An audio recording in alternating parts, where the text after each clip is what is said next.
Very special guest today on AI Applied Podcast. We are super grateful to have Robby Stein, who's the VP for product for Google Search. Jaden and I, this is something we talk about all the time. So the fact that we actually get the man on himself is unbelievable. And over at Google, he's obviously leading how AI and obviously especially Gemini these days is being built in front of billions of eyeballs every day. So when if Robby messes up, the entire planet knows that Robby messes up. No pressure, Robby. Zero But pressure.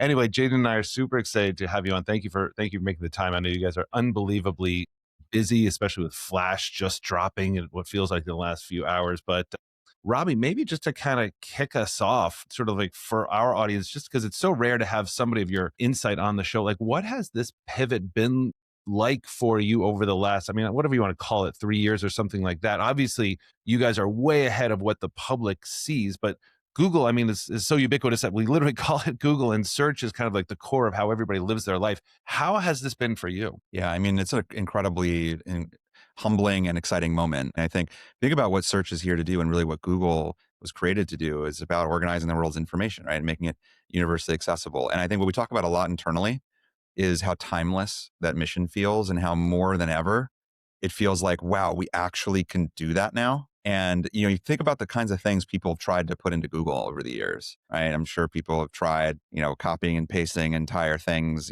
for whether they're trying to learn something or they're typing, way beyond the complexity level that you could actually get from any technology several years ago. And now it's really attainable. And so what's interesting is, a lot of it is really expanding the value of what Google can offer. People already come billions of times a day for all of these informational needs.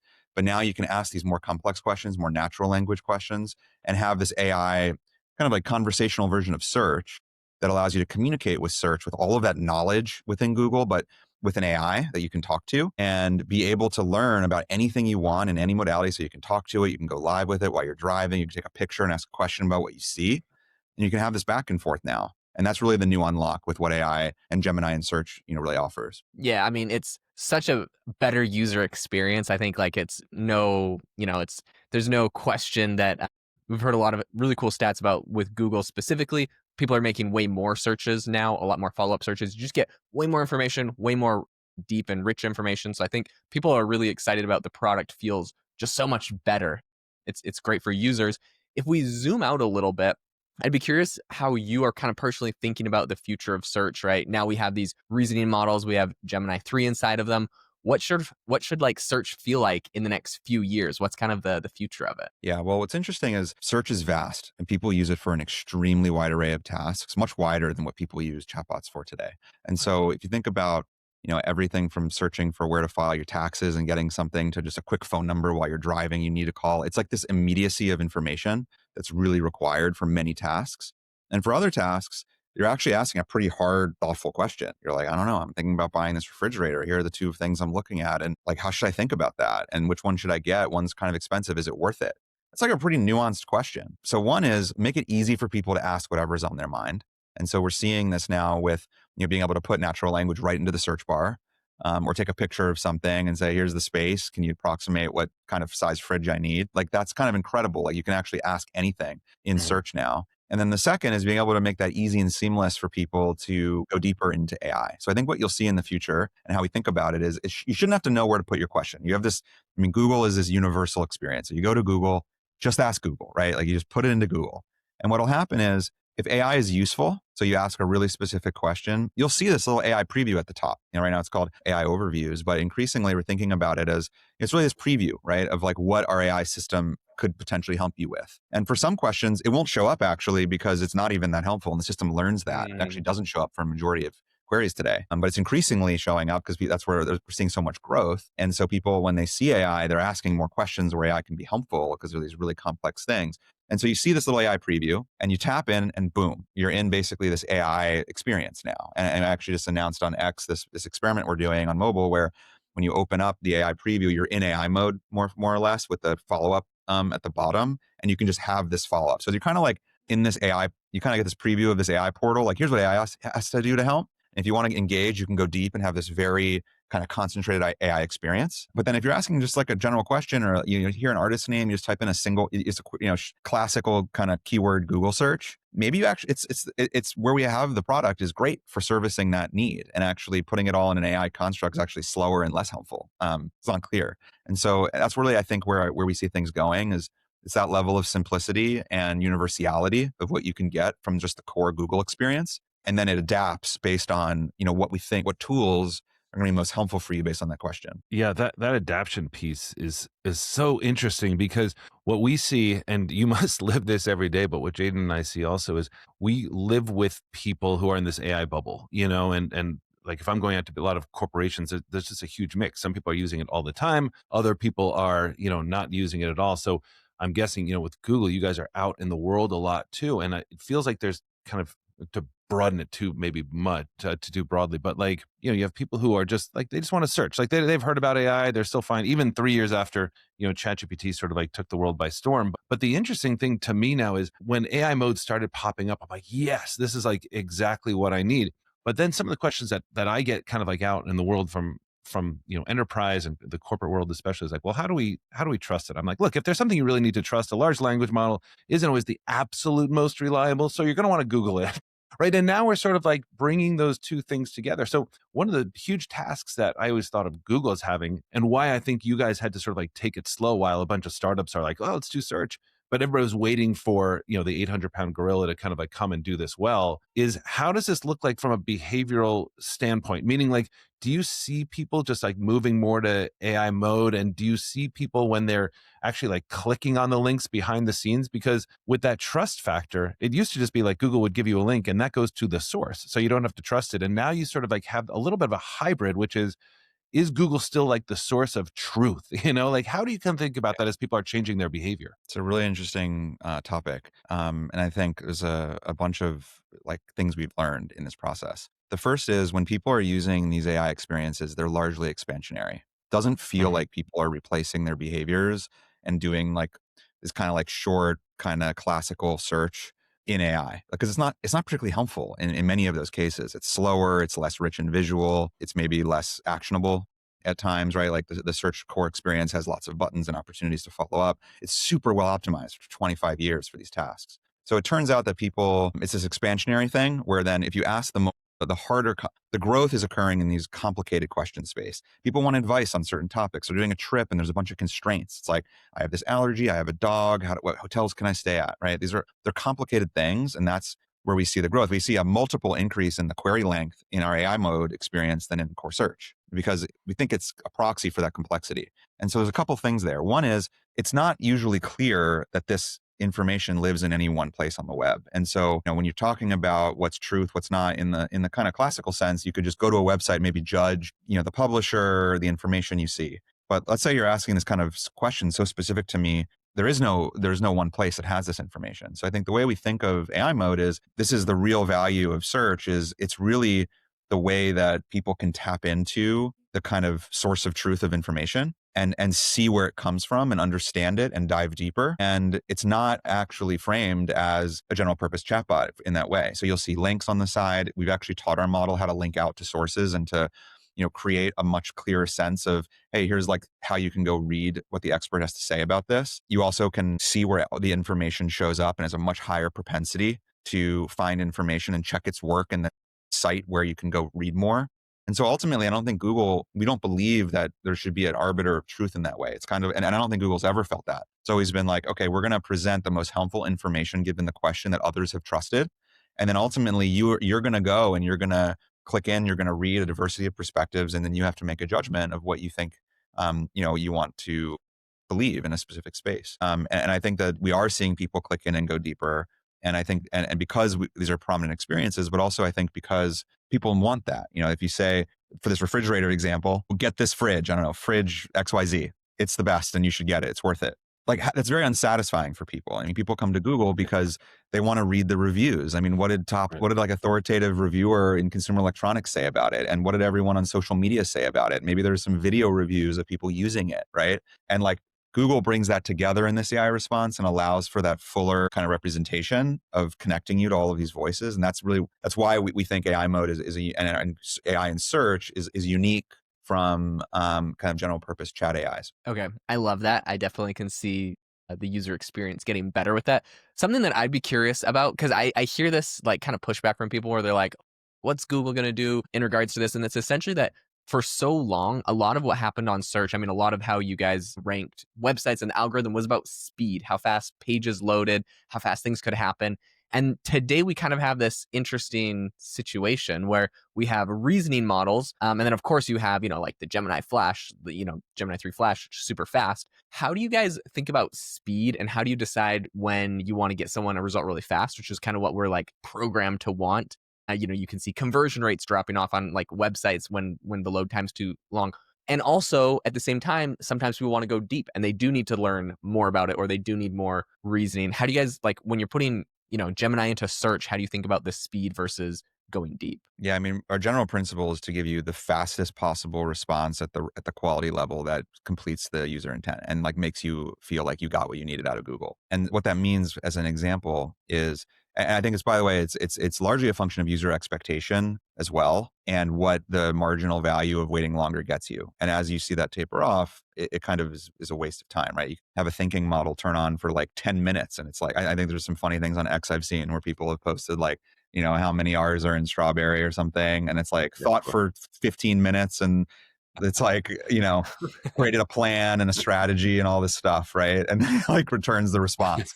So I think like, as people experiment with these, ultimately it should be adaptive. Like we've talked about having the right model selection, the right thinking kind of budget given a question.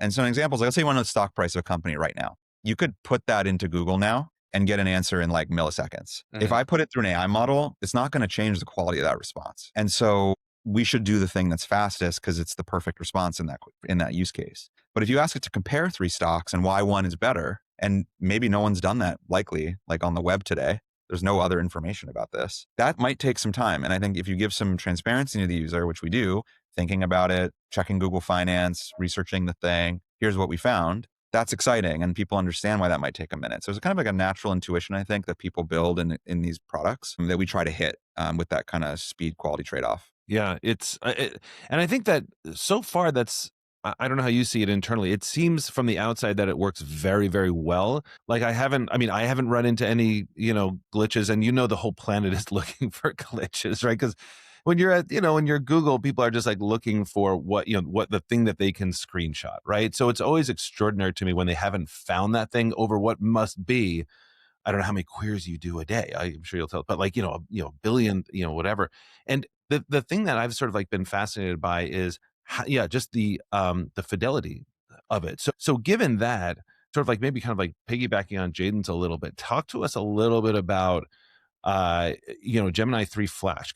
From an outside perspective, it's one of these things where everybody kind of sees what they want to see, right? So when Gemini 3 came out, I think it kind of blew people out of the water a little bit. It felt like a moment where Google was really establishing itself, as a model that could do just a ton of different things. Flash, though, I felt almost the equal amount of excitement among Googlers about Flash. And from our perspective, like I see it, the excitement really more around enterprise, obviously, than sort of like around the consumer. But you're in search. Like, where do you live on this? Like, what excites you about Flash, and do you have sort of like a kind of an audience that you keep in mind, or how do you think about that when you're rolling out these models? What feels like very, very fast? Yeah, I mean, Gemini 3 Flash is an extremely powerful and exciting model. And I think one of the reasons why is you get a lot of the real benefits of Gemini 3 Pro, which I think, has been pretty astounding what it was able to demonstrate. But in the availability and speed profile of being able to really use that all the time. And obviously it takes a longer time to run the most powerful models. So to have that in a form factor that we can run in search, and as of today, powers AI mode across the world, actually. So if you go to google.ai as a little fun, helpful shortcut right to the AI version of search, super fun to be able to just try questions in there. And you ask what it means for search. It really means that you're able to provide the most powerful part of the spectrum of the response at the everyday speed that someone would expect. And so in a world where, think about the kind of questions I've asked before, compare these stocks where you're using tools, you're looking up questions on finance, you're doing a trip where you want to look up live flight information from one of our APIs. And do tool use and do kind of deeper thinking because it's kind of complicated. What the model's finding is contradictory, right? And so maybe the model can think longer. You can do that now on the everyday model. That's pretty incredible. And so what it means is you can really ask these really hard, sophisticated questions, and it should allow you to get much higher quality and faster responses because of it. And people can start feeling that, I think, when you're able to put that level of sophistication into search now. Yeah, I think the quality is getting better. It's definitely exciting. It can go really deep on stuff. Something that I am so excited about that you guys are doing, I think is super cool. And I think there's probably a lot of people in this camp, is the like generating interactive tools and visuals while you're doing Google search. Talk to us about like where you see this going in the future. I've seen so many interesting experiments that you guys are working on. Like, honestly, sometimes it's hard to keep up with all the experiments Google has going on. Read the articles, I go test stuff out, whatever is available.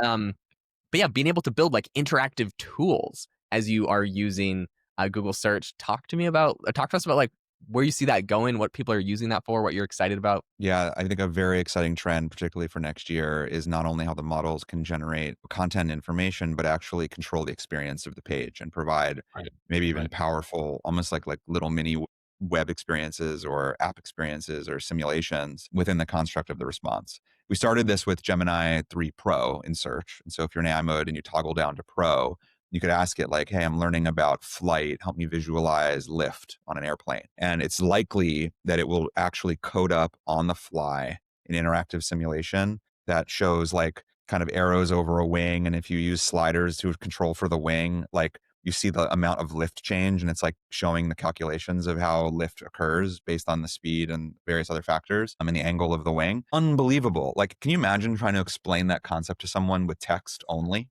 Right. And I think like a big trend is information wants to be more visual over time, I think. And like, it really wants to be in the most efficient way that people can experience it. And so that's why I think people, video imagery has been such a successful form factor for consumers. And so in a world where you can visualize these things, I think people got blown away also by Nano Banana. And Nano Banana allows, and we have Nano Banana and Pro in search now too, in AI mode. And if you ask it, like, make an infographic of the eye or something, like, it can do that. Because again, try to describe how the eye works to someone, in text. It's complicated. And so I think what you're going to see is much more of the model having the degrees of freedom to generate these much more expressive formats. And then over time, we can hopefully bring that to many more people via Flash, via other models for the use case. But again, it's kind of back to my first point. Like, you want the right tool for the right job. And for many cases, it's overkill. You're going to sit there and let this thing code up a simulation for you just to like know, the current stock price of a company. Like, I don't think that's probably super useful. But if you're saying like, hey, I'm trying to think about buying a house, how should I think about how interest rates affect how much I'm going to pay for my house? Like we've seen in this case, Gemini 3 code up a mortgage calculator that lets you input different prices, and it just and it actually has like, it changes it live on the fly, and you can change the values and just see, okay, well, I don't know if Fed just dropped interest rates.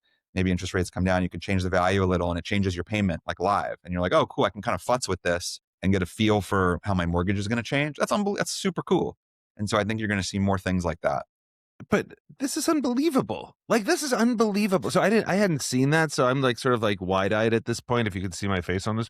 But if the audience could, Robbie's unfortunately staring right at me. The idea though is that, I love how this kind of goes back to sort of like what Google is all about, right? We're not trying to introduce a startup, right? We're trying to introduce, or kind of like almost reintroduce a type of technology. And I've always heard this, like, organizing the world's information. It almost seems like it's almost like it's still doing that, but it's almost like a pivot also to helping the world understand this information way, way better, which is super exciting. With, Jaden and I are both dads, and when we think about like our kids and how our kids learn, there's two different ways of looking at AI. It's either, it can be, the machine that can help you cheat all the way through high school, or it can be something that really, you actually visualize lift. So when you go out in the world, you can actually describe it rather than just memorizing. And that alone is unbelievable. But then I kind of like think, Robbie, how you guys start thinking about like personalization, because it sounds like what you're talking about a little bit is like anticipation of need, right? In terms of speed, how fast you need it, like what do you need, what kind of visual, and like Google has to make all these decisions, which is really, really hard on the fly.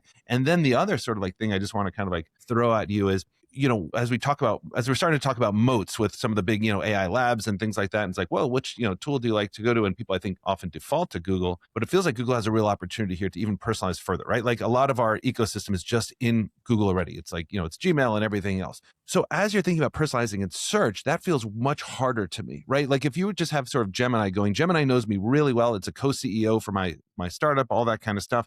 And so it just knows me and anticipates me. But on search, I use search very differently. Like it's like I'm shopping for, some random dude who, loves to hunt or something like that. How do you actually think about, I'm not Jaden probably is a hunter. I'm actually not a hunter. But how do you think about that? Like, how does it parse through that to personalize? Because that's what people are going to start wanting and expecting in search as well, no? Yeah, it's a super top of mind. Actually, at I/O this year, we actually announced that we were going to be working through how to make our search AI as useful to you as possible. And I think a Mhm. key way to do that is understanding the personal context around you in your everyday life. Gmail is certainly one of those things that we've been thinking about and working through, but I think it's a much bigger story around, you know, there's so much that is happening every day from recent purchases to trips coming up.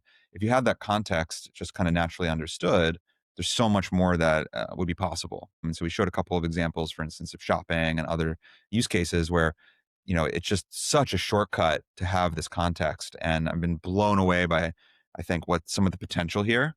I think it's absolutely going to be a critical thing. But one thing that's interesting is I've also, in building in the space and thinking about it, we've seen the opposite also true, where you have to really make sure that you're providing the information again only where there's incremental value. And I think you kind of get to some cases where you're like, okay, I took a trip once to Hawaii, and so now are you going to say that like I don't know, like what's an investment I should consider? And it's like, I don't know, here's like all these things about Hawaii. You're like, oh, it's like super weird. Totally. And so there's a real like art and science and nuance to doing this well. And in the same exact way, I'll kind of refer back to the principles here. It's like if you ask a question and it's really the stock price, get back to like the stock price. It's a perfect objective question.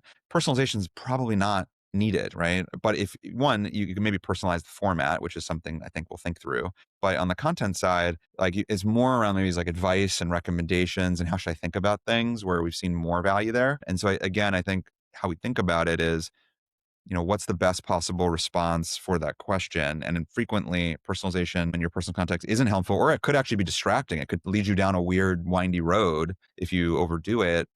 And so you have to be thoughtful there too. Yeah, totally agree. Okay, Robby, I have a question that I think really addresses the core product, but also like just selfishly, I want to know the answer because this is like such a fascinating thing for me. My background is in marketing. I taught advanced digital marketing. And like one of the number one things every online marketing professor is going to talk to their students about is like it's like almost like a legend of the history of Google when it first came out and all the ways that like you'll hear all the war stories of people that like would try to manipulate the Google search results at the beginning, right? They were like, you put like spamming millions of backlinks, then you had like white invisible text on web pages with keywords in it to try to like rank. Like you had all these like crazy black hat strategies, and Google went through a series of updates and they kind of cleaned up kind of the search results, and we have what we have today. My question to you is like, in this big shift we're seeing into AI, are we thinking already about ways that people are trying to, I guess, like hijack? I'm more concerned or interested about that than like even the hallucination question that I feel like is like everyone asks. But like,